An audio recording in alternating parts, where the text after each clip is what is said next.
I'd like to call to order the 536th meeting of the City of Laurel Planning Commission. At this point, we have no one in the room. If anyone comes in, they would be asked to sign in and on the speaker list provided.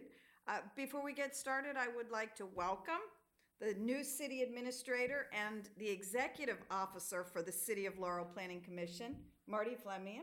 Welcome, and we look forward to working with you. Thank you. I look forward to working with you as well. Thank you very much. Ms. Green, if you would call the roll, please. Councilman Smalls. Here. Mr. Welford. Here. Mr. Williford. Here. Mr. Wilson. Here. Mr. Kish. Mrs. Holland. Chairwoman Bettman. Here. You have a quorum, Madam Chairwoman. Thank you. Agenda item 2, approval of the minutes from the December 8, 2015 meeting. The minutes were sent to all of us, and we have them in front of us. Are there any questions of staff or any comments? I'll make a motion to approve the minutes from the December 8th meeting. Second. Ms. Green, if you would call the roll, please. Mr. Wilson. Yes. Mr. Welford. Yes. Mr. Williford. Chairwoman Bettman. Yes. Motion carries. Thank you. Agenda item 3, text amendment number 239, ordinance number 1861, an ordinance amending the City of Laurel Unified Land Development Code, Article 1, zoning, Section 20-1.7, definitions, and Section 20-6.13, table of residential uses, to add Eleemosynary, I tried to practice that, charitable or philanthropic institutions as a permitted use in a public institutional zone, and providing for an effective date for recommendation to the mayor and city council. Mr. Brock. Yes, Chairwoman. The text amendment before you replaces the current definition of Eleemosynary, charitable, or philanthropic institutions with a definition that is used by Prince George's County, with the exception that we have added as certified by the Federal Internal Revenue Service as a nonprofit organization. This adds Eleemosynary, charitable, or philanthropic institutions as a permitted use in the PI, which is public institutional. All of those properties within the city that are PI are owned by the city. What this does is allow a philanthropic or Eleemosynary use within the PI with the approval of the mayor and city council. This would work like the overlay district. You would do the detailed site and landscape plan. They will do the concept plan. And this is to work with a Eleemosynary use that has approached the city for a use on one of the properties that are owned by the city. Okay, thank you. Are there any questions for Mr. Brock? Any comments? Hearing none, I'll entertain a motion. I'll move to, what are we doing? Recommendation for approval to the mayor and city council, ordinance number 861. 1861. 1861, I'm sorry. Second motion. Thank you. Ms. Green, if you would call the roll, please. Mr. Wilson. Yes. Mr. Williford. Yes. Mr. Welford. Yes. Chairwoman Bettman. Yes. Motion carries. Thank you.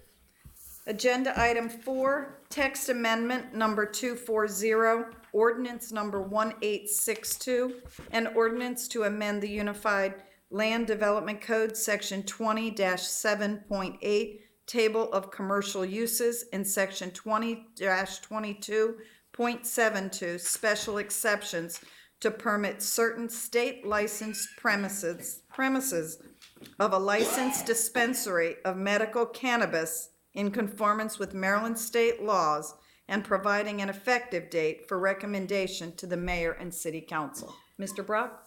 Yes, ma'am. This too is a text amendment. This adds, excuse me, as a special exception to the CG zone, state licensed premises of a licensed dispensary of medical cannabis as defined by COMAR, which are the Maryland regulations, 10.62.01.01. We've had some inquiries about where these would be used. Currently, there isn't a specific use within our zoning regulations. People have said, well, maybe we should allow it in the pharmacy zones where those are allowed, which really shouldn't be done because this is a entirely different use. State legislation says that you can't prohibit this, but you can control it or regulate it, which is the intent of the text amendment. This would allow it only in the CG as a special exception. It would only be allowed on premises that front Route 1. It wouldn't be the side streets, it's only those that are front Route 1 going north or south. And it would add 6 conditions for the special exception. The first premise shall not be located within 1,000 feet of a dwelling. The lot line of real property in any residential zoning district, the lot line of a public or private school, or real property owned by Prince George's County Board of Education or a church. Vehicular access shall be from an arterial or higher classification road. There would be no loitering signs shall be conspicuously posted in all parking areas. The premises may not be located within 1 mile of any other licensed premises or of a licensed dispensary of medical cannabis. The premises may not have any display of medical cannabis visible in its customer or to its customers or the general public. And the premise may not have an on-site physician for the purpose of issuing written medical cannabis prescriptions. Like I say, we've had some inquiries, and this would regulate the dispensing of these to this particular area. This would not permit the growing or the processing of medical marijuana within the city. And that concludes the text amendment.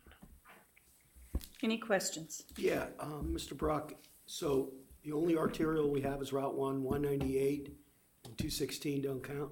No, sir, not for this purpose. It's just US 1 in And the then CG zones. CGs, so if you took all of the residential zones that abut the CG zone that are along Route 1, and you spin a 1,000-foot circle from those, you're gonna have very few places that I can see.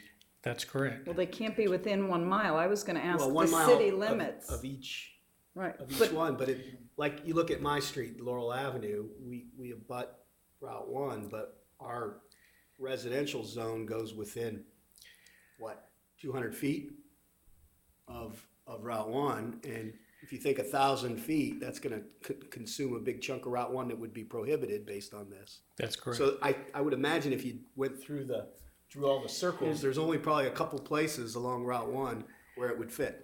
Well, under the state legislation, there can only be Which the governor 2 dictated. dispensaries within a senatorial district. okay, 96 in total, and there can only be 15 growers in the state.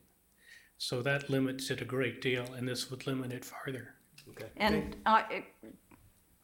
the news, I believe today, the governor has vetoed quite a few aspects of the cannabis rules, because I know that they were saying today, one of the things, the law enforcement people came out today saying they're asking the legislature not to override it. So anything that we do here, it's premised on following Maryland state laws. That is Is that correct? That So is whatever, absolutely correct. if the veto holds and we don't have any of these, the state's not legalizing them, we're not doing anything, we wouldn't be opening any. No, it's Okay. entirely under state regulation. Okay. Mr. Brock, on the point that Rick was making, are there any locations that have been identified as a place that would qualify, meeting all this criteria on Route 1? I've only had 2 site-specific inquiries, and they would not be close to residential. I think one of those is no longer interested. So it's just a single site at this time. And it's not within 1,000 foot of a residential district or lot line. Okay. So it doesn't sound like there's a flood of possible applicants to open a dispensary within the city limits. And, you know, given what Mr. Brock just stated about what state law says in terms of the number of dispensaries and, you know, the legislative districts, et cetera, you have to think that in this district, probably one, if at all, would be allowed in the city limits. So, you know, and given what these 6 conditions are, I think pretty much puts a number of restrictions on any possible applicant to open a dispensary within the city limits. So, you know, I think we've complied with what state law says, but did exactly what Mr. Brock said, and we place conditions on it that, you know, don't really open us up to welcoming, so to speak, dispensaries. No, you won't have one each block. Yeah. Mr. Brock, have you seen anything out of Maryland National Park and Planning on their controls? No, I've seen Anne Arundel County, Eaton, and a few others, and they've had either conditional use or special exception. Okay, so we're not any different then? Not any different. No. Okay, great, thank you. Thank you. Any other questions? I'll entertain a motion. I'll move to recommend to the mayor and city council for approval text amendment number 240 ordinance and ordinance 1862. Do I have a second? I'll second, yes. Ms. Green, if you would call the roll, please. Mr. Wilson? Yes. Mr. Williford? Yes. Mr. Walford? Yes. Chairwoman Bettman? Yes. Motion carries. Thank you. Agenda item 5, election of the chairperson. It has been a year.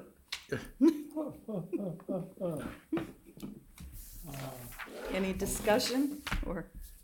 We think you're doing a great job. Nominations? Sure. Yeah, go ahead, Mr. Will. I nominate the current chairman, Ms. What's your name? Mitzi Bettman. I had a stroke. I'm teasing. I know. I nominate our current chairman, Mr. Bettman, for re-election to the chairperson. I'll second. Thank you both. Any Ms. other Green, nominations? any other nominations? Thank you, Rick. You've done a great job. No, thank you. I had a lot Mr. of good help. Williford? Yes. Mr. Wilson? Yes. Mr. Walford? Yes. Chairwoman Bettman? Yes, and thank you very much. Motion carries. Thank you. We will open the nominations for the election of the vice chairman. And I can say chairman, vice chairman, because that's, I think currently Mr. Kish is it, and I would like, I know he's not here, but given that he would be willing, I think he's done a great job, able to fill in, and I'd like to nominate Mr. Kish. And I'd like to second that. any other nominations? Ms. Green? Mr. Wilson? Yes. Mr. Williford? Yes. Mr. Walford? Yes.